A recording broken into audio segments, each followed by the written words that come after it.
Hello viewers, வணக்கம் and welcome to Vikram Vika channel. மறக்காம எல்லாமே சப்ஸ்கிரைப் பண்ணிடுங்க.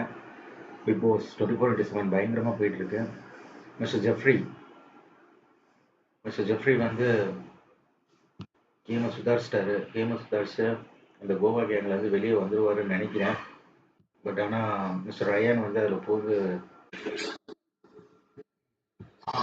ஆனந்தி வேலை பார்க்குறாரு. மிஸ்டர் ரயான் உள்ளே போந்து ஆனந்தி வேலை பார்த்துட்டு இருக்காரு. மிஸ்ஸஸ் ஆனந்தியை பார்க்குற மாதிரியே தான் இருக்குது ரயானை பார்க்கும்போது. அப்படியே இது ஆத்துறாங்க சொற்பொழிவு.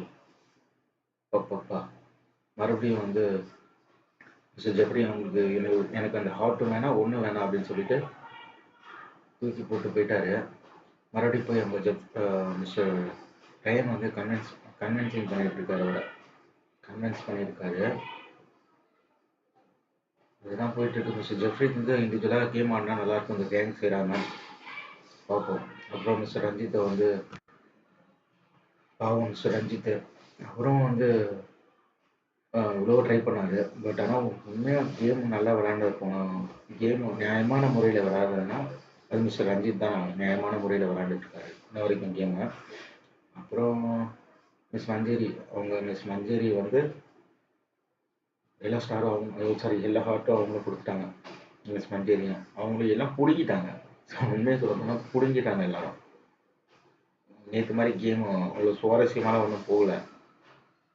ஜாக்லினு and then mister Jeffrey, mister Ranjith இவங்க 3 பேருக்குள்ள தான் இதுவாச்சு. அதுக்கப்புறம் கொஞ்சம் கான்ஃப்ளிக்ட் வந்துச்சு மிஸ்டர் விஷாலுக்கும் மிஸ்டர் முத்துக்குமாருக்கும். அதுவும் சால்வ் ஆயிடுச்சு.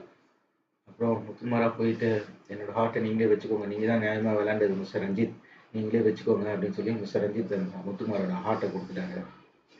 ஸோ இதுதான் 24/7 போயிட்டு இருக்கு. போர் அடிக்காமல் போயிட்டு இருந்துச்சு. So that's it. மறக்காமல் எல்லாமே சப்ஸ்கிரைப் பண்ணுங்கள். தேங்க்ஸ் ஃபார் வாட்சிங். லைக் பண்ணுங்கள், கமெண்ட் பண்ணுங்கள், ஷேர் பண்ணுங்கள். தேங்க்யூ.